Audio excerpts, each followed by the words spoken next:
As we're approaching the end of the 2022-23 NBA season, we've seen a decent amount of action to this point, and we're now in a good position to start handing out some team grades in honor of spring break. But how do we go about grading all 30 NBA teams? Well, it's simple. It's relative to their roster and ultimately expectations that we had for these teams prior to the NBA season. For example, the Thunder and the Timberwolves, they have an identical record, but safe to say, they didn't receive identical grades. Of course, I'm joined by my co-host, Bakari. Steve, how you feeling on this Tuesday morning?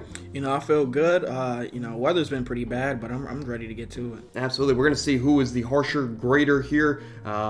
We do have a sneak peek ahead of you guys. But this is your early reminder that if you guys do enjoy what you're seeing/hearing, go ahead and support us down below. Drop a like, comment, subscribe. We love interacting with you guys. We're also over on TikTok and YouTube Shorts. So go ahead. It's the same name. It's The Anomaly Podcast. Go ahead and search us up and support us if you do have the time. But without further ado, I'm your host, Owen Stiftar. We have some exciting news for the show, and then we're going to get into grading these teams. But we're going to start here with the fan-chosen show. You heard it here first. It was Bakari's idea, so I'm going to give him his props for that. But in honor of hitting 100 subscribers on the channel, I know we've dipped now under that, but we're gonna pass 100 again here pretty soon. But in honor of that, the instructions are on your screen. Send any video ideas you'd like to see in the comments below or over on IG or TikTok. Wherever you can get it to us, go ahead and drop that idea. The idea with the most likes collectively from now until Sunday, April 2nd. That will be our video for next Tuesday. Thoughts on that? I mean, it was your idea. Great idea for the show. Yeah, I think when we were talking about it, I was saying I kind of stole it from a YouTuber I used to watch. He didn't have his podcast or anything, but that's kind of what he did when he would hit certain milestones, and it's crazy now because that guy, he's at 16 million subscribers. Absolutely. But yeah, I think this could definitely be a fun thing for the show. We love our fans. We love the interaction we get, and it'd be fun to, every time we hit milestones to talk about whatever they want us to talk about, whether that be football, basketball, this, that, it'd definitely be fun. So I'm ready. Oh, absolutely. And I mean, let's keep it sports related. I do want to say that. We don't want to talk about maps or muscle cars. Yeah. Let's keep it relatively sports related. But go ahead, drop those ideas down below. This is your early reminder to do that. But the Tap Player of the Week, it's a new segment on the pod. Go ahead and take this one over, Bakari. Yeah, so this is the Anomaly Player of the Week.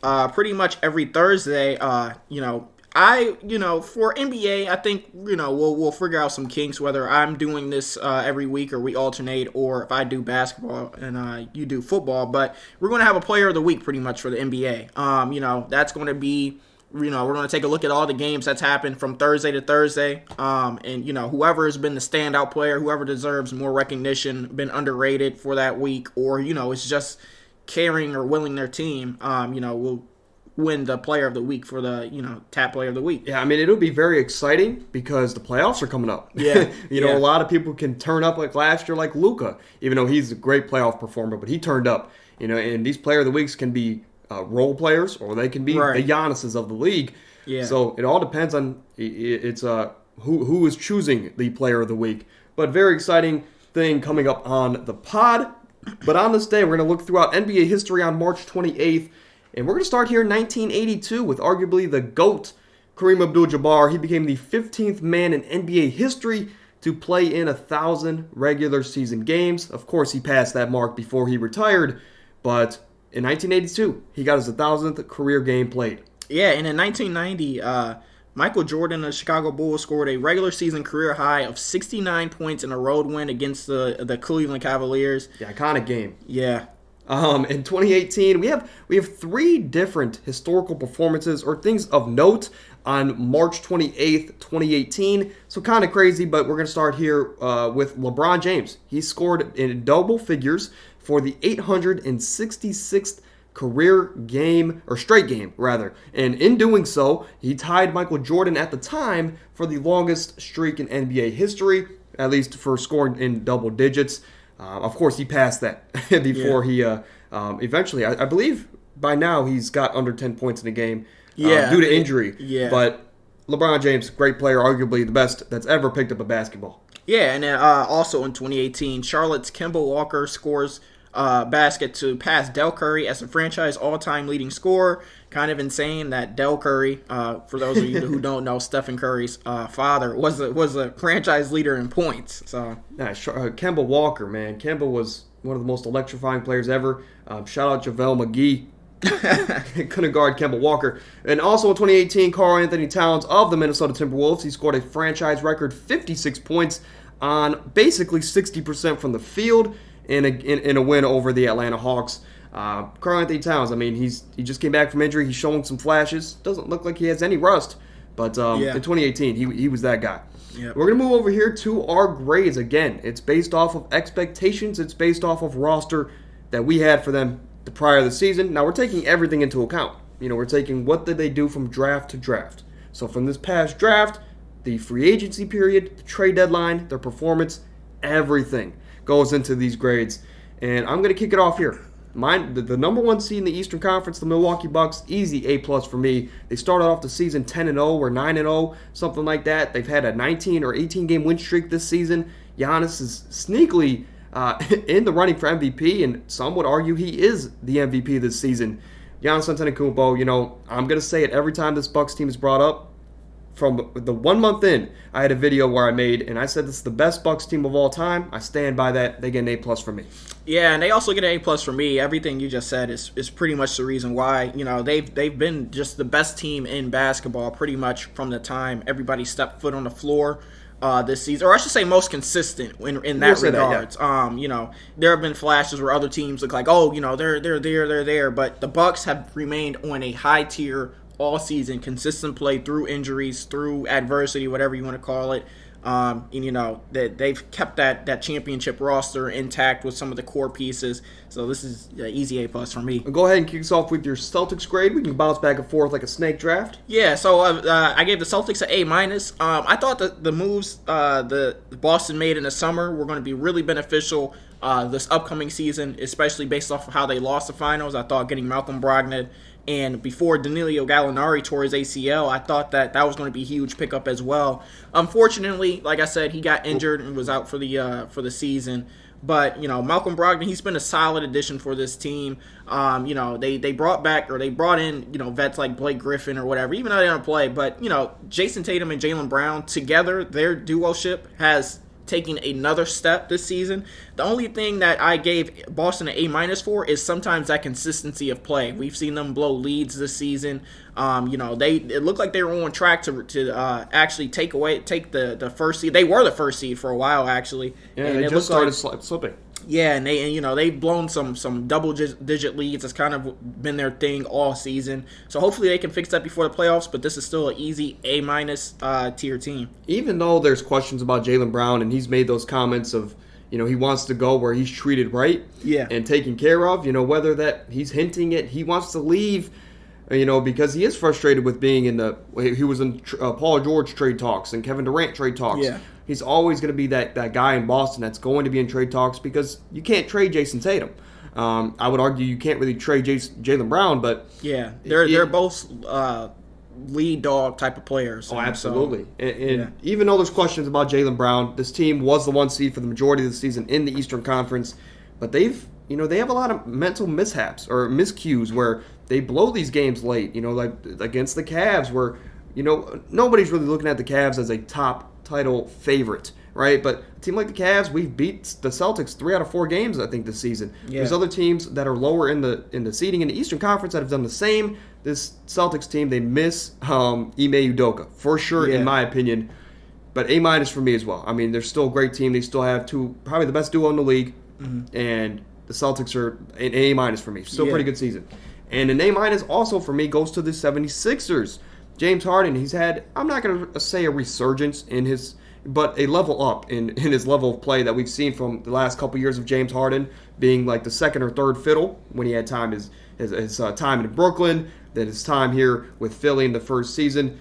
But this team's back. Tobias Harris, I think, is having an amazing season. Tyrese Maxey's taking a step up. Joel Embiid is arguably the MVP of the league. This team gets an A- for me. That they're climbing up the ranks, and they've been the best team since the All-Star break.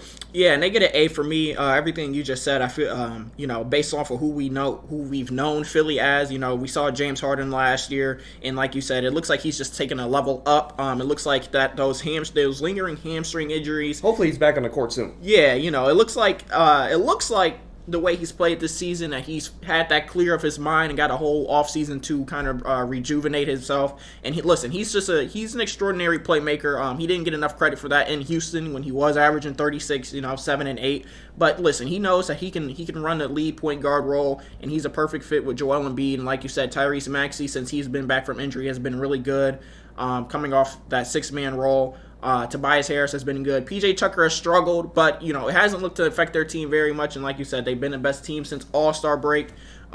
Given what we know about Philadelphia and their playoff struggles, this season looks like they might have something a little bit more promising inside and intact, especially if Joel Embiid can stay healthy, and so can James Harden for the playoffs. So that's why I give him an A. A+. Oh, go ahead to kick off your grade for the Cavaliers. I kind of ruined it, but you guys can see it on the screen anyway. Yeah, so my Cavs grade is A+. Ever since the Donovan Mitchell trade, I had high expectations, high hopes for this team because of what we were able to do last year. We give up Colin Sexton, Lauri Markkanen, a few first-round picks, and we get Donovan Mitchell. And everybody said that this was going to take time to get him acclimated, but, I really didn't see it because I was like, listen, what we needed next to Darius Garland after last season, which we saw, was another ball handler, somebody who can go make their own play as well. Karis LeVert, we added him to bring that in the middle of last season, but it didn't really turn out how we hoped. And listen, ever since we got Donovan Mitchell, he's looked like the best shooting guard, arguably the best shooting guard in the league since his time in Cleveland. He's been spectacular this season. Everybody on this Cavs team has taken a step up in play, from role guys like Lamar Stevens to our, future stars and Evan Mobley. This Cavs team, they were inconsistent during that middle stretch of the season, but right before All-Star break and ever since we've been back, they've looked really good. They look formidable. It looks like they found their groove, found themselves right before playoffs. That could be a dangerous team. So. Oh, absolutely. I mean, we're a top 5 defensive team. I think top 10 offensive team. And coming into the season, we did have questions. How is it going to be the defense with Donovan Mitchell not being the greatest defender and Darius Garland being a bit undersized at the guard position? There was questions about that. But this pairing, of the duo in the backcourt that we have has been better than I think any of us could have expected, at least me. And I did have high expectations. If it makes sense, I did expect this Cavs team to be a 4 through 6 seed, avoid the play-in, and maybe be a first-round exit. But even though we are now, we're still a 4 seed. We're a way better 4 seed than I thought we would have been. Yeah. And, we have an all-NBA defender in Evan Mobley. We have an all-NBA player in Donovan Mitchell. Both of those guys can arguably be first team for their conferences or just for the league. Yeah. I mean, not to mention we're super deep. Everyone loves to be. There's a lot of I can't think of the word I want to use. But basically, I'm saying that the chemistry. Okay, we can use that. It wasn't the word I was looking for, but the Cavs, we're a great team. We're going to be a sneaky first-round team, and if we can get past the Knicks or the Nets first round, I mean, I wouldn't want to play us if you're the Bucks, because even if the Bucks do beat us, it's going to be a tough 6 or 7 game series. Yeah. Moving over to the Western Conference, the 1 through 4 seeds, I have the Denver Nuggets at an A-. Look, we knew this team was going to be good. We expected Jamal Murray to take some time to get back to his regular form, and he's done somewhat of that. I want to say he's 90% of the way there from the Jamal Murray that we knew in the bubble, but we knew that this team was going to be good. They're 1 seed. Jokic is going for his 3rd straight MVP. This team's exactly where I thought they would be. Yeah, and I have them at an A+. Everything you just said, I want to add on to that. They came in to the offseason, and they got in guys like Kentavious Caldwell-Pope, Bruce Brown, really good, valuable role players who know their role, who can do what they're asked of, and that's really been, the missing ingredient, I feel like, in having them be, maybe trying to make the playoffs to a top seed in the West. Not to mention Jokic, like you said, is trying to win his 3rd straight MVP. Michael Porter Jr. has looked great this season, bouncing back from that back injury that had right after that extension. I remember everybody was saying, well, did we just give a player who might not even play for 5 years a supermax? And he maybe he doesn't deserve that much money, but he's looked great this season. He knows his role. Jamal Murray too. He's coming into form. So this Nuggets team gets an A+ from me. Before you go to the Grizzlies here, I just want to touch one more thing. I mean, shout out Aaron Gordon. Gordon's arguably he should have been an All-Star this year, and I think this is the first year where I think someone can take the Nuggets seriously. Yeah. I think in the past they've been a top 3, top 4 seed, but no one's really taken them seriously. I think this year is different. Yeah, we'll see how the playoffs roll. I think the bubble was the last time that they went pretty far, so we'll see how this playoffs goes. But I will start off with the Memphis Grizzlies. I gave them a B+. I gave them a B+ for a few different reasons. They didn't really make any spectacular moves this offseason. They didn't really need to, I guess, if that makes sense, because they have a lot of young guys who are still trying to reach their potential. But they didn't. I mean, they went and got Luke Kennard at the trade deadline, but that was only because they gave up Danny Green. Luke Kennard isn't going to make or break your team, that's for sure. The reason they get a B+ for me is, yes, they are the second seed. Yes, they overcame a lot of adversity, but they've had a lot of off-the-court issues, especially with Ja Morant. He's had about 3 or 4 different incidences this season alone. Dylan Brooks, isn't adding any positivity to that. He's been suspended a few games already for technical fouls. So this team, they could have been a lot better this season if they didn't have that off-the-court adversity. I mean, they were the 1 seed at one point, or they were only a few games back from the 1 seed, but now that doesn't look possible at this point. But they still get a B+ from me.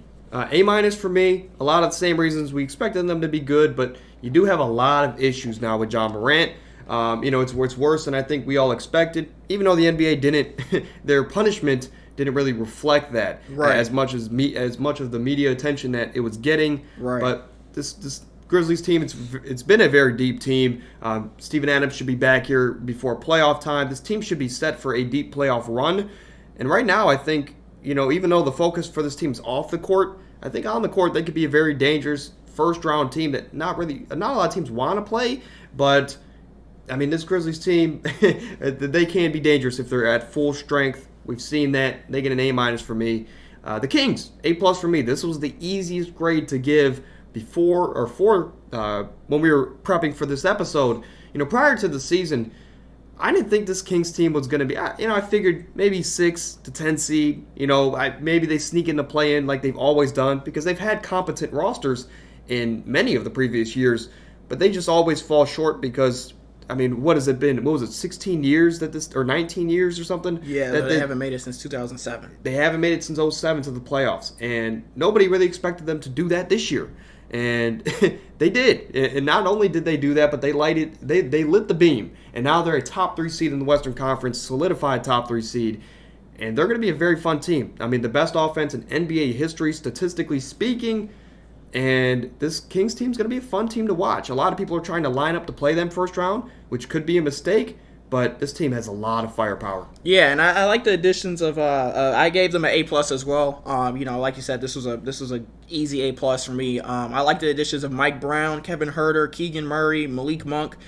They went out and they did their homework this offseason. They didn't want to make the same mistakes as before. I think we talked about it before. I remember when Domantas Sabonis got traded to Sacramento for Tyrese Halliburton, and I remember at the time of the trade, I was like, okay, but what does that really mean for both teams? The Kings just give up a young all-star guard, who he wasn't an all-star at the time, but everybody saw the potential, and the Pacers gave him an all-star big, but it was like, what is it really going to change? And I think they had a perfectly even 500 record the rest of the season. Mm-hmm. They flipped that this season and became the 3rd seed. Like you said, they've lit the beam. This team chemistry is off the charts.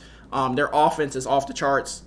De'Aaron Fox thrives in the clutch. He's finally, I feel like, getting the respect he deserves as a player, and it's great to see. So, the Sacramento Kings get an A+. Going into the Phoenix Suns with the 4 seed, I gave them an A-. It actually would have been a little bit lower had they not gone and got Kevin Durant. But anytime you go get a arguably top 3, top 4, top 5 player in the league, you're going to get a massive boost to your grading rating. This Suns team, they've had chemistry issues, to say the least, especially with DeAndre Ayton and Monty Williams. Devin Booker got hurt earlier this season, missed a lot of games. Chris Paul has been in and out of the lineup with little nagging injuries, and he just hasn't looked like Chris Paul, even though he still plays that same role. They went through the whole sell of their team. They had the issues with their past owner, Matt Sarver, I think that was his name. He doesn't need the recognition. Yeah, and this team has gone through a lot, and they weren't playing good. On top of that, they were hovering. They were staying around 500, but that's not saying a lot for a team that just went to the finals a couple of years ago and was looking to get their redemption back. But then things started to change. They traded for Kevin Durant. We saw a few games of what that would look like. He got hurt again, so they're just trying to hang in there until Kevin Durant gets back. But even with that being said, they get an A- because of that trade. You touched on a lot of great points. With the early season struggles that this team had at full strength, and then Chris Paul has all of his injuries, and then Devin Booker misses an extended amount of time. They get an A- because of one. Well, they didn't. I'm not gonna say they worked out the DeAndre Ayton situation, but they got him to play for them. Yeah. And at this point, DeAndre Ayton, if anything, we know that he wants to win. So I mean, he's in a winning situation now. They traded for the best plug and play player in NBA history in Kevin Durant. This team is going to be set up. I mean, honestly, I would have gave them a B because they were right where I kind of expected them to be. But then you trade for Kevin Durant. That boosts you up a whole grade for me. But moving over to the East 5 through 8. I'm going to start here with the New York Knicks, the most gritty team in the NBA. Did we expect anything different from a Tom Thibodeau-led team? But they go out at the deadline. They traded for Josh Hart. And I'll say this. Prior to the season, I expected them to be decent. I expected R.J. Barrett to be a little bit better because I didn't expect this jump from Jalen Brunson, but it's the opposite. Jalen Brunson's really taken over as arguably the best player on the team. Not to mention Julius Randle's at an All-NBA level. It's arguable, but he's at an All-NBA level this season, back to playing like he was 2 years ago. This team defensively is there. They're healthy. They're hungry. They're gritty. Yeah, and I gave them a B+ as well. I think the last year they didn't even make the play, and they looked bad. Julius Randle looked bad. His chemistry issues with the team, his mental breakdowns with the fans in New York. Everybody wanted him gone in New York. Like you said, they go out and get Jalen Brunson before the season. Everybody criticizes that because they're like, well, why would you pay Jalen Brunson all this money when you could have went and traded for Donovan Mitchell to help this team get a bona fide superstar? They didn't do that, and they opted to do things the Tom Thibodeau way. And it's worked so far this season. Like you said, Julius Randle has been having a really good season. He still had those same lapses here and there, but the addition of Jalen Brunson with him taking that all-star leap, he should have been an all-star, so him taking that all-star level leap has been really huge this season. Emmanuel quickly has stepped up. RJ Barrett, like you said, he hasn't taken that necessary step. His defense suffers at times. His shot making isn't there a lot of the time, but he can still go and get you 20 some nights when you need it. So he's still there for an option. And like you said, they go out and they get Josh Hart. That really helped their team chemistry between him and Jalen Brunson. So now we'll just have to see how they play in the playoffs. But I have a good feeling about them depending on who they play. Long as they can, as long as the other team doesn't force Julius Randle to his right. Absolutely. I just really quick before you move on, I just shout out to New York because for a place that in the past years has been like undesirable, a place to play. Now it's a place that is probably missing a superstar for being that next dominant contender. Yeah. And, Julius Randle might not be there if they get a superstar, but they're one piece away now. And I think this year might not be their year, but shout out to New York for building that culture back up because the Garden is a place that everybody wants to play. I mean, Kevin Durant, Kyrie chose to go to the Brooklyn Nets instead of the Knicks, which I guess was surprising at the time, but shout out to them for bringing their image back up. Yeah, and like you said, if they go and get a superstar, unfortunately, Julius Randle won't be there. He's always going to be that player you lose at the expense, but he can still get you to the first round. But going on to the Miami Heat, I gave them a C- teammate, a C- ranking. I'm sorry, I've been playing too much 2K. Yeah, right. But yeah, I gave them C- ranking. I did this because they had a lot of questions going into coming into this season, especially like Kyle Lowry's health, the bench depth. Really, and they didn't really make any moves. They lost PJ Tucker, a big reason they made it to the conference finals last year. And this season has just kind of been a roller coaster for the Heat and their fans. Their defense hasn't been the same as it's usually been. They have really poor depth outside of Tyler Hero starts now because Kyle Lowry's been out so much. They wanted to trade Kyle Lowry. They wanted to release him. Then they said no, we're not going to do that. They went and got Kevin Love in a buyout, and he's been I guess a positive, but it's Kevin Love at the end of the day. He doesn't play defense. His shot making has also been struggling this season. So it's not the season that Heat fans wanted to see, especially after making the Eastern Conference Finals last year. Yeah, one shot away from going to the finals, and who knows what could have happened. Jimmy Butler's been openly frustrated with the team's play this season. This is why they get a C minus. They still have a shot to avoid the play-in after all of that. And, once you make it to the playoffs, anything can happen. But, it's just been a struggle basically trying to get there this season. I gave them a B, and it's a very low B. It's on the brink of a B minus. It's just because we know the Heat aren't a regular season team. Or at least let me say that Jimmy Butler is not a regular season player. We've known this. So they are kind of where I expected them to be. That right above the play-in, just coasting, and they're going to turn it up come playoff time. But this Heat team, aside from their big three of Tyler Hero, Jimmy Butler, and Bam Adebayo, they have the worst 4 through 15 out of any team in the league. In my opinion, right? And in the playoffs, you need depth. At least 7 guys that can competently play basketball against the higher ranked teams. This Heat team, they're right where I'm expecting them to be, but I'm super worried for them, and I hope Jimmy Butler gets some help this offseason. But a D for the Brooklyn Nets.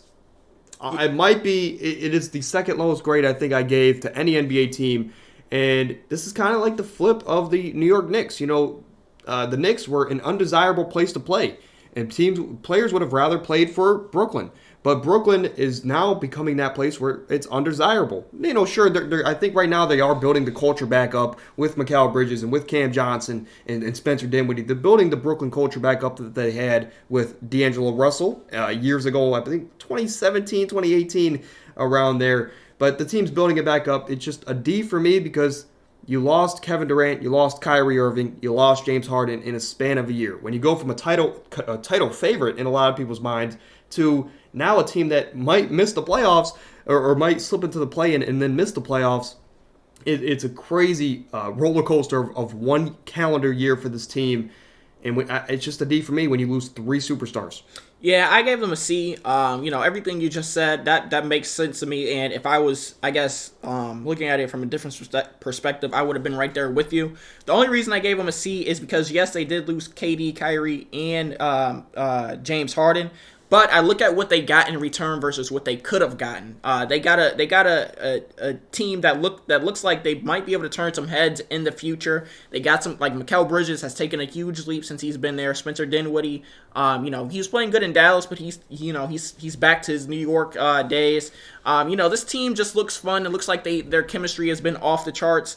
And compared to what they could have gotten, this team could have looked a lot different. Because those guys, Kevin Durant, Kyrie, and James Harden, they all wanted to leave. And they weren't coming back no matter what. So you could have let those guys walk, and maybe not Kevin Durant, but you could have let those guys walk in free agency for nothing. So the fact that they were able to actually get players back and pieces back for this team with draft picks as well, I think this boosts us up to the C despite losing, generational talents. And for the Atlanta Hawks, I gave them a C- teammate grade. Listen, they went and got DeJounte Murray this offseason after obviously their old system got exposed. When they just had Trae Young, it was pretty clear that they didn't have any perimeter defense and that you could just pick on Trae Young like the Miami Heat did, and you pretty much get whatever you want. His inefficiency as well hurt them, so they went and got another ball handler in DeJounte Murray. And that experiment, to say the least, it wasn't good for majority of the season. They've had a few stretches where they win 3 or 4, and then they'll go and they'll lose to bad teams and struggle against the good teams. I think right now they're still the 8th seed. With all of that being said, I think they're 1 game under 500, I believe. So that's whenever you're 500, you're under 500 this late into the season. It's not really a good season, even based on seeding. They're just lucky that the rest of the East hasn't been able to take the step up behind them. But yeah, this DeJounte Murray experiment, it hasn't turned out how they hoped. Maybe Quinn Snyder can help fix that in the future with upcoming seasons, but we'll never know. John Collins also was supposed to get traded. He never got traded. So yeah, they've just had a lot of questions around that organization. You touched on a lot of great points, and this might be a hot take, but in my opinion, Trae Young's the worst leader in the game of basketball. Yeah. Trae Young, he got Lloyd Pierce fired. He begged for Nate McMillan to step up and be the coach. Then he got Nate McMillan fired. And now they're bringing in their third head coach under Trae Young to fit everything he needs. Okay, Trae Young can't play defense. Let's go get an all-NBA defender in DeJounte Murray. Okay, he needs shooters around him. They've done that. They got Kevin Huerter. They tried to build the next Warriors system around Trae Young. And now it's not like that anymore. Now you got DeJounte Murray. You were supposed to trade John Collins. I guess he doesn't have any value around the league. They do have Clint Capella, they do have a double O, which are very good pieces for them. But Trae Young, as your leader, I don't think you can win. At least what we've seen of Trae Young, I don't think you can win more than 2 rounds of the playoffs. I don't think you can win anything significant with Trae Young as your leader, and you're just not set up for success. There's a lot of drama around this team. DeJounte Murray said that I'm not used to all the drama and the little snickering, I guess, from the locker room and remarks from other teammates and coaches, because he was in San Antonio, and that's the most professional place to play. But this team got a C- for me because there's too much drama. You have the worst leader in basketball, and you traded 3 first-round picks to be under 500 at this point. Yeah, and he's also too efficient for that role too. If he shot better from 3 or the field, then maybe that changed the tide a little bit. But he has a high turnover rate. He's very inefficient. Childish. Yeah, and it's not a everybody's going to look back at the Luka and Trae Young trade and be like, wow, because that's just the type of trade it looks like it's turning into. At least they might not say that now. We'll get into the Mavericks in a little bit, but for me, the Los Angeles Clippers, coming into the season, I had them as my title runner-ups. I had them going to 6 games with the Milwaukee Bucks, and I had the Milwaukee Bucks winning the championship. But this Clippers team, we've had them as title favorites the whole season. Whenever you have Kawhi Leonard, Paul George, 2 guys that can give you 30 on the offensive side of the ball, and then go lock up the other team's 2 best players, it's very special, and it makes them very dangerous come playoff time when the game is slowed down. Kawhi Leonard's a robot. It's so funny watching Kawhi because he gets those spots, and he's going to get to his spot no matter what you do, because he is secretly strong, even though he's not built like LeBron James. He's strong, and he's going to get to his spots, and he's going to make it almost 90% of the time. But the reason they get a B for me is, yes, they've been good. They've had a lot of good moves. They got rid of John Wall. They brought in Eric Gordon. They brought in Russell Westbrook, who he's looked great in his time since they started 0-5. Since they started 0-5 with the Russell Westbrook acquisition, this Clippers team's looked good, because they've changed Westbrook's role a little bit. And even though Paul George went down with an injury, I still think this team could be dangerous come playoff time. It just depends on who they play. But they get a B because they're not at the top of the conference like I expected them to be. Yeah, and I agree with everything you just said. A lot of good points there. I think we all knew it was going to take time for Kawhi to return to form.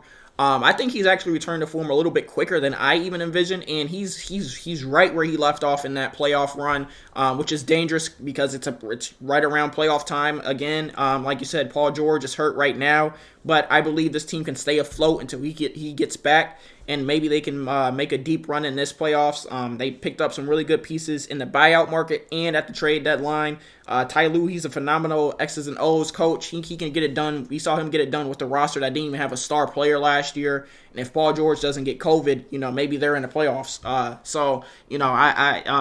like you said, I thought that they would be, going for that 1, 2, or 3 seed out in the West. But, here they are at, I think 5? Yeah, 5. Not where I expected them to be, but they still get a B because it could be a lot worse. But it could also be a lot better. It's a speedy recovery for Paul George. Yeah. That's all I'm going to say. And for the Golden State Warriors, I gave them a C+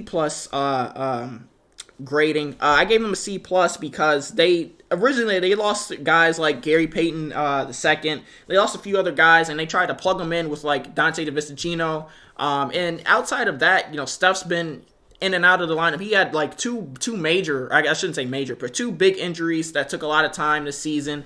Clay doesn't even play on back-to-back still. We know their road record versus their home record. We know where they are in the conference. And this is a defending champion team too. That's also what I took into account. Had this been a team like the Timberwolves or the Clippers or the Kings, maybe they get a little bit of higher grade. But we know what to expect from a Golden State team that continuously finished top 3 in the West for years. This slip, we haven't seen anything like this before. Like I said, they haven't had a full lineup a lot of games, but, it's just when you're the defending champs, you can't be that bad on the road. Gary Payton the second, he just came back.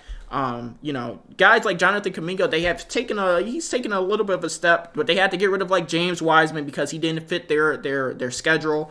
This team, it doesn't look like it's figuring out itself. It looks like it's trying to take the moment seriously, but that pride can get in the way of something bigger. So that's why they get a C+ from me. Who knew how valuable Andrew Wiggins was to this team until what we've seen this season? Andrew Wiggins has been out for personal reasons. There's been a lot of circulation around it. I won't even decide to pick which rumor I want to believe. But the best, we've talked about it a lot as far as the Warriors' record at home and away. The best way to describe it for the casual fan is an uneven seesaw. Yeah. And their home record is at the top. It's at the top. But their road record is at the bottom, with seemingly someone sitting on top of that side of the seesaw. But this Warriors team, they're on their last dance. At least that's the rumor to this point. Right now, I actually believe Draymond would return unless he goes and joins LeBron. But this Warriors team, they get a B- for me. We expected them to be great. Sure, they've had a lot of injuries and off-the-court issues that they can't predict. You can't predict that at the beginning of the season. But this Warriors team, we would expect them to be a little bit better, at least a little bit sharper. If they had a better road record and maybe a little worse home record, I think we would look at this team in a different light. But again, I'm just going to keep saying it. They only need to win one road game every single playoff series, and they're going to be okay. Yeah. A C- for the Timberwolves. We mentioned them in the intro.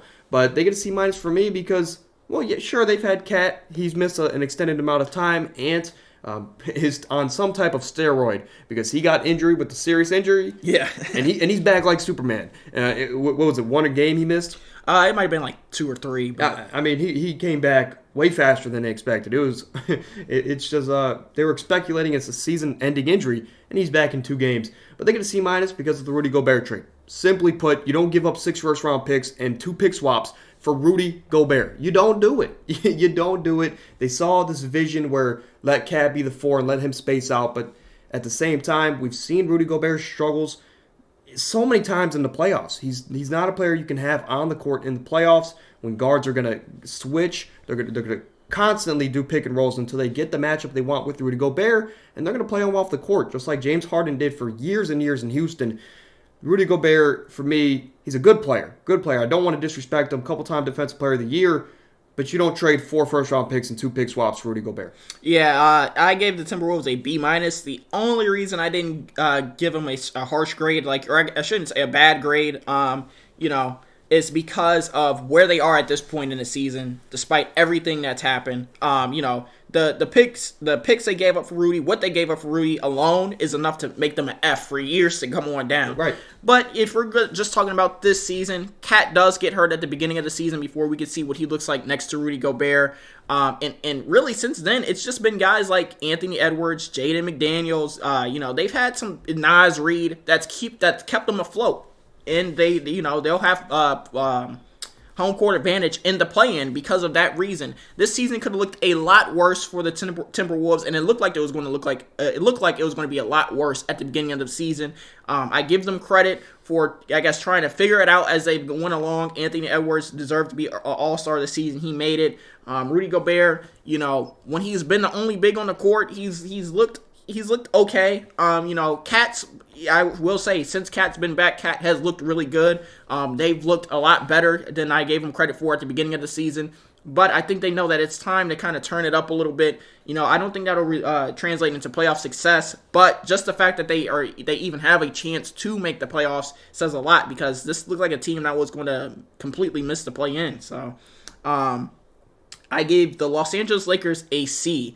I give the Lakers a C because, with their I don't think that they had high expectations, especially off of last season. But, the way the season started, I can't remember how many games they fell under 500, but at one point they were like 4-15, right? Yeah, they were trying to work back to 500 this entire year. Try to, the Russ experiment, they bring them off the bench. That helped a little bit, but they just didn't have the pieces around LeBron and Anthony Davis to seriously make a run at a play-in spot. The expectations for the season look like they're out the window. They don't have any draft capital. Their roster was only getting older. And then out of nowhere, come the trade deadline, they go and they get guys like Mo Bamba, who's been injured, D'Angelo Russell, Jared Vanderbilt. They've got guys who fit better around LeBron and Anthony Davis. But the only question that I have here and why I gave them a C is because, they're not totally home free yet. They still have to finish out the season and hope teams like the Mavericks don't pick it back up, which, who knows. But, LeBron was injured, and I feel like a lot of the guys were coming into their own when LeBron was out because they didn't have that to rely on. But we're going to have to see how this team plays with LeBron being there because everybody knows it's completely different when LeBron is on and off the court. Guys like Austin Reeves who look like they could, be a kind of a building block for a team, kind of disappear when LeBron is back in the lineup. So we'll have to see how this team plays, but they still get a C for dragging themselves out of that hole that they were in.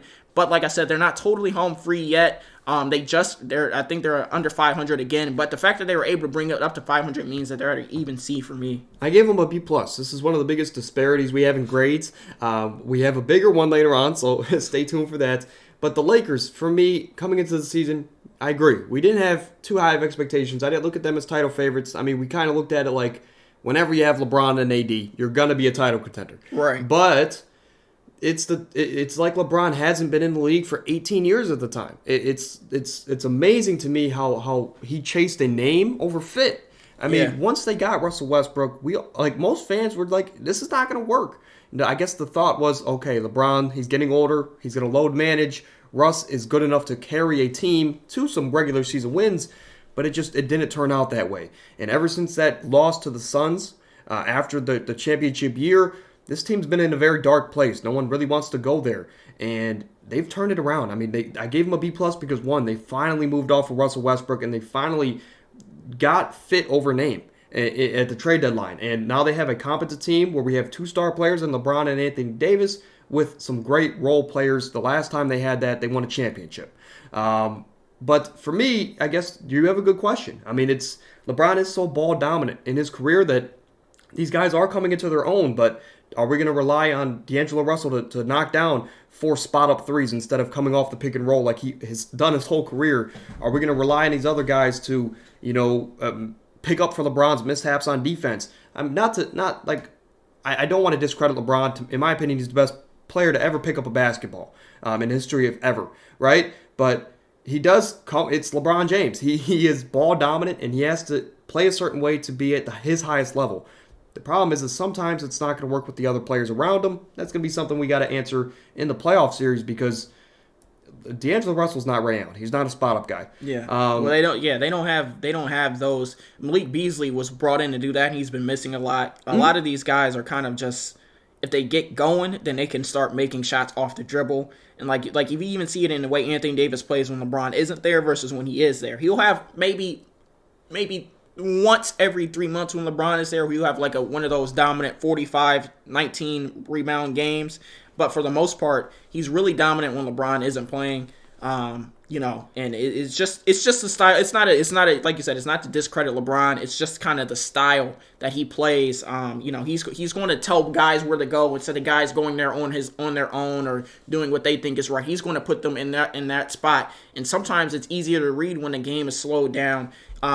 But we've just seen LeBron's dominance when it comes to scoring kind of balance that out. But with this injury, we'll have to see how that plays out in the playoffs, like you said. It definitely takes a special type of player to play with LeBron James. That's why I was a big fan of the Kyrie move. If they were able to somehow pull that off, it takes a special player to play with LeBron because we've seen, for example, the Kyle Korvers of the world. We've seen so many of those sharpshooters that we were like, oh man, he's going to average 12, 15 points a game off his just catch and shoot. But it just doesn't always work that way, And even this Lakers team, like you said, they don't have the Danny Greens, they don't have the KCPs, the spot-up guys that they had on the championship run. Like you said, it's going to be interesting to see where this team goes But in the Eastern Conference, the 9th seed is the Toronto Raptors. I gave them a C. They're about where I expected them to be. I still believe they're one piece away. I'm surprised in a way that they held on to OG Anomaly at the deadline. It's surprising that there's been rumors about moving Pascal Siakam. But this team is a 9th seed. At the midway mark, we made a video of 5 predictions for the rest of the season. I predicted that the Lakers team and this Raptors team would both be top 6 seeds. Even though Jakob Poeltl's looked great, in his time with the Raptors, this team hasn't won the games I think they would have in the second half of the year. So right now they get a C from me. Yeah, I gave them a D+. I gave them a D+ because they didn't make any moves up until the trade deadline. Last season they really weren't even supposed to. I think it took a lot of teams ahead of them losing more so than the Raptors winning last season, which is the reason they made the play-in. They were able to leap teams like the Cavs, like the Hawks, like the Charlotte Hornets, who all won 43 to 45 games themselves. But it just came down to getting hot at the right moment, and give them credit, they did. But this season, I feel like guys like Scotty Barnes hasn't really taken that step that I think people were looking at, especially if you're going to give him Rookie of the Year last year. Fred VanVleet, he's been a little inconsistent. He hasn't Put in 4 days. Yeah, I am. But he hasn't looked like the same player we were used to seeing. And this team, they just, I don't know if it's Nick Nurse in his time to go, or if it's just they don't have the talent that's there. Like Joel Embiid said at the beginning of the season, this team focuses more on shutting down the best player on the other team than winning the game. And that's what their record reflects at this point. Like you said, I'm surprised they kept the guys like OG Anunoby. Fred VanVleet was rumored to get traded. Pascal Siakam. Literally everybody on their team was rumored to get traded because they didn't know if they wanted to blow it up or if they wanted to keep going in this direction. I think that indecisiveness, that indecision will come back to haunt them for years because they need to really pick, okay, we're going to get draft picks to build through the draft, or we're going to go trade for a star similar like they did for Kawhi Leonard. I'm just going to say this before you move on. If Nick Nurse is a free agent, Cavs, we need a defensive coach. Yeah. bring him on. Yeah. But yeah, that's why I gave the Toronto Raptors a D+, because they haven't really gotten better, like you said. So, yeah. Moving on to the Chicago Bulls, I gave them a C-. This could have been a lot worse because they were a lot worse. This team is a team that misses its head of the snake in Lonzo Ball, and we keep hearing more and more devastating news about Lonzo regarding his knee injury. He's most likely going to be out all of next season already. So that's a huge blow. But this team, DeMar DeRozan, he was an All-NBA player last year. This season, he's taken a little bit of a step back, but I think it's more so the losing that makes his play look a little bit worse. Zach LaVine, a lot of fans don't know if Zach LaVine deserved that contract because of the way he's played this season. He will have a few good games and some really bad games. His shot selection isn't the best. He doesn't move the ball. This team, it was just a case of, what is our identity and what are we trying to do? And then out of nowhere, they go and get a guy like Pat Bev, from the buyout market, and it's Pat Bev, but Pat Bev has kind of really reignited this team. I think they're the 10th or the 9th seed, so they still have a shot to make it. And, they did make it last year, so, you never know what can happen. But, this team gets a C- from me because, the expectations that they were supposed to live up to, especially after starting last season so good, just haven't happened this season. Yeah, I don't even think I'm going to go into depth. You touched on a lot of great points there. I expected them to maybe be a top 6 seed, if not, right outside, but I definitely didn't expect them to be out the playoff picture. And right now, the only reason they are the 10th seed is because the next 2 teams have just been that bad this season. Right outside the play-in, though, I also gave a C- to the Washington Wizards. Washington Wizards, they looked good, in the first half of the season, first month of the season, in typical Wizards fashion, where they always start out top of the conference. This year was just the same thing. They started out the top of the conference. Bradley Beal looked great, even though he was only scoring about 20 points a game, which is not like Bradley Beal the last couple of years. Yeah. But Porzingis looked great. He was arguably an all-star. Kyle Kuzma took a step up this year. Yeah. Denny Abdia came back from his injury, and he's looked great in his time this season. But they're just not winning ball games. And for a team that I expected to, I expected them to probably be a play-in team, saying that the East was a little bit more loaded before the trade deadline. But this Wizards team, they're stuck in purgatory. They're just okay with being okay, like the next team we're going to talk about, and it's hurting them. You got to pick a direction, like you said, for the Raptors and the Bulls. You got to pick a direction, and you got to commit to it. I understand these owners want just the consistent flow of money. But, I mean, as far as basketball and on-the-court play, this team's been disappointing. Yeah, and I gave them a D+. Everything you said is pretty much my reasoning, and especially that last point. This has been a lottery team these past few years. This has been one of those lottery teams that don't want to admit that they're a lottery team, and that's really hurting them. I think, in my opinion, you should have moved Bradley Beal when he was at the highest of his trade value. Could have got some really good young pieces and picks for him, which could have boosted maybe that. Jaylen Brown. Yeah, it could have boosted that dreaded rebuild that all teams don't want to go through. But instead, they've just been a lottery team, okay with getting the 11th pick every year in the draft. And unless somebody like Donovan Mitchell is going to fall that far, you're not really going to get a lot of superstar value out of that pick, or that late lottery type pick, which is hurting them. So I gave them a D+. Going on to the Indiana Pacers, I gave them a B+. This is a Pacers team that surprised a lot of people. Especially for about about halfway through the season, up to All-Star break, they looked like they were going to be a play-in team. This is a team that was surprising and beating a lot of the top dogs in the East and the West. This is a team that they're scrappy. Tyrese Halliburton took a step this season. Buddy Hield has been really good. Miles Turner. They've had a lot of good role players who've been good for them. Benedict Mathurin has been a really good, impressive rookie off the bench. But they kind of fizzled out. I think, it hurt them that they fizzled out this late, because if they were going to fizzle out, it should have been early in the season to try and get in the Wemby sweepstakes. But I think they showed good improvement for a team that is known for that knows they want to rebuild. And I think when you can show improvement from season to season for a rebuilding team while also keeping a lottery pick, it's really good, especially when you already have All-Star on the roster. So that's why they get a B+ from me. I give them a B-, and I'm just going to keep tooting my own horn. On the second ever episode of this podcast, I went through and I ranked all 30 teams, my expectations for them, and I had this Pacers team in the Wemby sweepstakes. I said on the podcast that, look, they might move off of Miles Turner and Buddy Hield, but this year, all I really want to see is improvement from Tyrese Halliburton, and I want to see if he can be that guy. And he was. He was an all-star. They were third in the West at one point. He led the league in assists before he got hurt. I think James Harden holds that crown now. But Tyrese Halliburton, he's one of the best playmakers in the league. We talk about him a lot because of the Domantas Sabonis trade. But this team, they re-signed Miles Turner for years to come. He's going to be a valuable trade asset until that contract is over. And just shout out to Rick Carlisle. This team did fizzle out, and it's just sad that Tyrese Halliburton got hurt for the season, because if he didn't, they would have been a promising team. No, he didn't get hurt for the season, did he? He just got hurt for an extended amount of time. Yeah, I think it was 3 weeks. Yeah, and they lost almost every game. Yeah. Moving over to the West, 9 through 12. I cheated on this one, but it's for good reason. I put a Z for the Pelicans grade, and it's simply put, they were the 1 seed at one point. Everything looked great. They looked like they had an all-NBA player in Zion Williamson yet again. But yet again, he only plays 20% of his career games to this point in his career, and he did it again. He got hurt again. He's not durable enough, and they got a Z because when he was playing, they were at the 1 seed. When he got hurt, now they're like the 12th or 13th seed in the West. This team is struggling. They're just not they're not going to be able to make a deep playoff run without their star player, and if their star player is never on the court, it's hard to win games. So I gave them a Z because it's strictly on Zion's shoulders that this team has fell this far. Yeah, I gave him a C-. I agree with what you just said about Zion.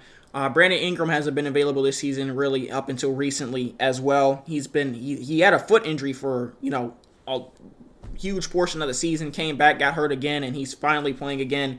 CJ McCollum, he's showing his age. He's slowing down this season.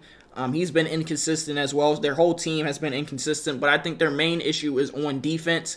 They don't play any defense really to speak of. They have, Herb Jones, Jose Alvarado. They have good individual defenders, but their team defense isn't good. And I think that was going to be a problem. Even when Zion was playing, it was just so early in the season that everybody was still trying to take shape. Because Zion was actually, I think he was one of the worst paint defenders in the league, or perimeter and paint defenders in the league, which is crazy for somebody that athletic. But this team, they don't have the defense, they don't have the consistent offensive scoring. Willie Green is trying to do everything he can right now to keep this team in the play-in type race, keep this team afloat. But unless Zion comes back, I don't see this team really making any noise or getting to the play-in, or getting to the playoffs this season, because there are some teams ahead of them that that will make it over. Like this next team. Yeah. This next team, Oklahoma City Thunder, I gave them an A-. This is a team that everybody thought was going to be in a Wemby sweepstakes as well. I didn't expect this from this team. I'll say that, especially before the season. Chet Holmgren, it's announced he's out for the entire season. He was their second pick. He was a highly touted rookie out of Gonzaga. So I thought that was going to be a major loss for them because he wasn't going to get to develop. But then out of nowhere, Shai Gilgeous-Alexander, he proves that he's going to be an All NBA player this season for sure. First time All-Star this season. He's really good in the clutch. He is this team's heart and soul. I've been a Shai Gilgeous-Alexander fan since he was on the Clippers. I will say I didn't see all of this, but I thought he was really good that year that Chris Paul was in Oklahoma City. The 2 years after that, he just kind of unfortunately injuries that kept him out for extended period of times. And the Thunder weren't obviously in any rush to bring them back because of the tanking that they were doing. But I think this season is a huge step up for them. This is the boost of confidence they needed. Now they know if we can just go get another all-star or superstar, if we can come, and they have the draft picks, they're going to keep building in the draft. Once Chet Holmgren comes back, this is going to be a team, that's going to be there for a long time. So they get an A- from me. A- for me as well. I mean, I expected this team to, be like the Wizards. Maybe start off the season hot, maybe be relative come All-Star break, and then fizzle out and get another draft pick, just like typical Thunder fashion post-Westbrook era. But they didn't. You touched on a lot of great points. You talked about pretty much everything. Only thing I'm going to do is shout out J-Dub. He's probably second in the Rookie of the Year race. Yeah. Shai Gilgeous-Alexander took that leap that we find that some people saw the potential. Like you said, I didn't see all of this, but he took that step and then probably plus some. So he is for sure their franchise guy going forward. They get an A- for both of us. The Mavericks, C- for me. They made the conference finals last year. They went to 5 games, or I think they got swept. Regardless, I think they went to 5. Yeah. They come into this season, same roster, no changes, same coach, everything. But they bring in Christian Wood. We thought Christian Wood could be a valuable piece for this team going forward. Brings them more depth that they desperately needed, especially as a big. But he hasn't played much all season because he doesn't bring much defensively, and J-Kidd loves his defenders. He's just like Tom Thibodeau, but Christian Wood's been on and off this season. They get to All-Star break and they say, hey, we need to make a change. They go get Kyrie Irving, which the fit, we thought was a little janky. Who are they going to defend in that backcourt? And they gave up a lot of their depth and defenders in that trade. So not only do they have Kyrie and Luka who don't defend anything, they go and trade all of their defenders away to commit to this 5-out offense. And it just hasn't been working. I think they're 3-8 with Kyrie and Luka together. They're struggling. Christian Wood's barely getting PT anymore. This team has went from, Luka is expressing his frustrations with the team. Who knows what his future holds? We know Kyrie's probably not coming back to Dallas. This team's in a very bad spot compared to where we thought they could have been this season. Yeah, and I gave them a D+, pretty much for everything you just said. This is a team that didn't make any changes, and they were still 5th in the West before the trade. They were 36-39, they were 39-36, I want to say. 5th, that was good for 5th in the West before the trade. I think everybody knew, Luka probably needed another superstar or another star or whatever that was. But I think most people thought that, hey, if we can go get him a big or a wing type of player, then, this team could be really dangerous. Nobody thought that he needed another backcourt mate, that's for sure. We saw what Jalen Brunson was for him last year, and Jalen Brunson was coming off the bench. Jalen Brunson was a good secondary ball handler. When you go and get Kyrie, you know that he's going to be... You have 2 primary ball handlers. Like you said, they don't play defense. They gave up all their defenders, and this team just hasn't looked good since the trade. And it's never good when your star player starts expressing his doubts and his frustrations with the team.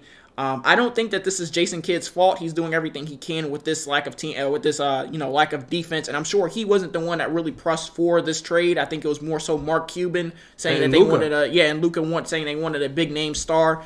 Unfortunately, you can't go get somebody who's as non-loyal as Kyrie when his deal expires this summer because he's, like you said, he's probably not coming back. Leaves your roster in a very bad shape. They get a D+ from me. Moving on to the Utah Jazz, they get an A- from me. I won't keep it long. I won't keep it. I'll keep it brief with this one. They've been really, really surprising this year. Everybody thought they were yet again going to be part of the Wemby sweepstakes. Shout out Larry Markkinen being an All-Star this season. Walker Former Kessler. Cavalier. Yeah, Walker Kessler has been really good. You still have guys like Jordan Clarkson. Colin Sexton's been in and out of the lineup with injuries, but he's still been pretty good this season, coming off of a year where he missed the entire year. This team, they've been really surprising. They still have some fight left on them to finish the season. We'll see what can happen. Shout out Utah. Yeah, the Cinderella story of the season for sure. You said everything. I think the only surprising thing to me is I expected them to kind of run an offense where Colin Sexton, you're young, you're developing, go out there and maybe we got something with you. Yeah. Go out there and shoot 20, 25 shots a game. But no, it's been Lauri Markkanen who's stepped up and been that all-star for them. Yeah. And they do play like a college basketball team. So if you love college basketball, tune into some Utah Jazz games. But shout out to Wayne Wade because he's partial owner of that team, if you guys didn't know. But moving over to the bottom feeders in each conference, we have the Magic. We can run through these teams relatively quick.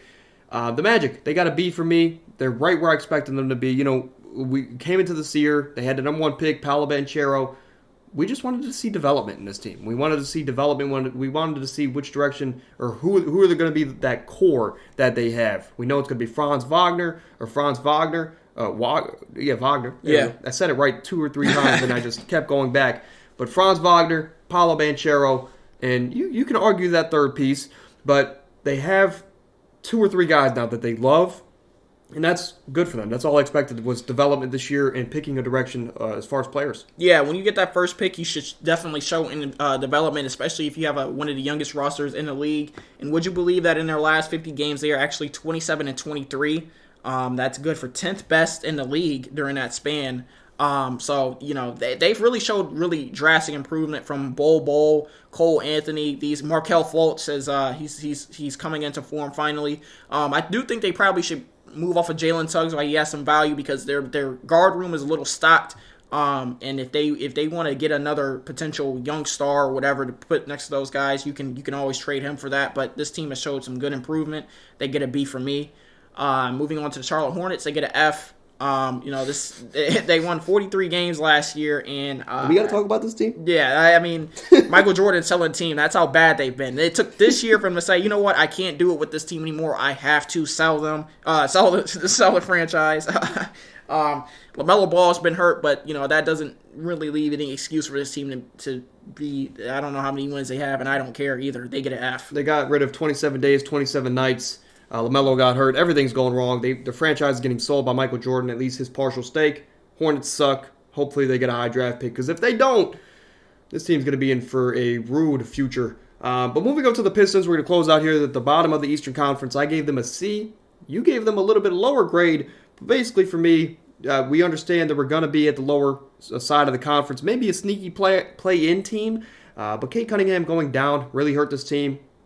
Good thing for me is that Jaden Ivey, Jalen Duren has showed a lot of promise this year, and that's what you need from your younger teams. Yeah, and I gave him a D-. I know Cade going down, like you said, hurt their chances of making any drastic improvements this year. But I mean, you still have guys like Killian Hayes who hasn't improved on their roster. Jaden Ivey. He's hit one jumper this year. One I could hit one if you let me open. Jaden, and I'm not getting paid for it. Right. Jaden Ivey, I think a lot of people thought that he was a potential Rookie of the Year candidate. He has been.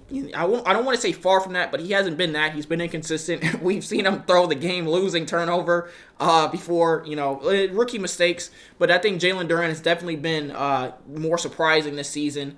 He'll be a good pick-and-roll mate for Cade in the future, but this team gets a D- from me. Not a lot of hope or opportunity there. Going on to the Portland Trail Blazers, they get a C- from me. This is a team that made some moves to try and get pieces around Dame, but nothing is ever going to make up for CJ McCollum. Dame and CJ were a perfect fit. What they had with that team, they were at least a playoff team. Jeremy Grant has been good this season, but Nurkic is pretty washed up. He's pretty bad down in the post. And they just have too many young guys like Shaedon Sharpe on their teams. Shaedon Sharpe was 19 going into this season, 19 or 18. Dame is like 32, 33. So huge age gap there, huge difference in how the game is viewed and what direction they should be going in. So they get a C- from me. It's just, this team, 25 to 30 games in, they were the number 1 seed in the Western Conference, and we were all like, what is going on? Is this team really legit? Jeremy Grant looked like an all-star. Nurkic was looking okay, but Dame was back to being Dame. And this team was top of the conference because of it. but they get a C for me. I expected them to miss the playoffs, and they're doing that as of right now, so they're meeting my expectations. But it just sucks when you're at the 1 seed, and now you're a bottom feeder, and I know it's never going to happen, but man, Dame, I just hope you wake up one day and realize I want to win a championship, and that's not in Portland. Newsflash. Yeah. But C+ for me for the San Antonio Spurs. They have Keldon Johnson, there's some other young pieces there. Greg Popovich is probably on his way out, but he's going to develop these guys for the next coach that does take over for the Spurs. And this Spurs team, we knew they were going to be bad. They traded DeJounte Murray. They are in the Wemby sweepstakes, and hopefully they do get him, or at least not, or Brandon Miller, a real shooter. But the Spurs, they're in a year of development. That's all I got for them. Yeah, they get a D for me. They were in a year of development last year too. They got Jeremy Sohan out of that. And don't get me wrong, he's a decent rookie, but most people are like, you don't tank for Jeremy Sohan. Yeah, exactly. And this season they haven't been any better at all. Outside of Devin Vassell. And Keldon Johnson, and I don't even know if Trey Jones still on the team. Yes, he's still on the team. He's doing Trey Jones things. Yeah, and I mean I know like Malachi Branham and Blake Wesley, but outside of what average fans know, I can't name 3 people on that roster. It's bad. I thought I knew the Jeremy Sohan pick wasn't. He might just be a role player the rest of his career, and he was a lottery pick. So, bad pick by them. No development this season. They get a D for me. Going to the Houston Rockets, they get an F for me. I don't even really want to talk about them. I will say this: they didn't show any development from this past year. And I know that we always say with these young teams, well, they're young. This team hasn't even matched their win total from last year, and they had the 2nd pick in the draft, they had the 3rd pick in the draft. I'm sorry, but they had equal opportunity as the other 2 teams to get the 1st pick, and both of those teams are doing a lot better than they are. Jalen Green is a really bad ball hogger.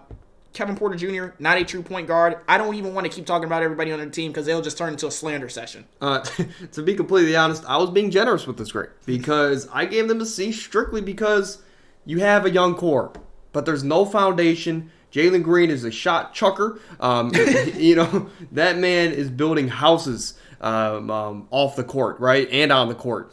But this man, Jalen Green, he's okay. He's just more of a 6-man guy to me. That might sound crazy to a lot of you basketball faithfuls and Houston Rocket fanatics.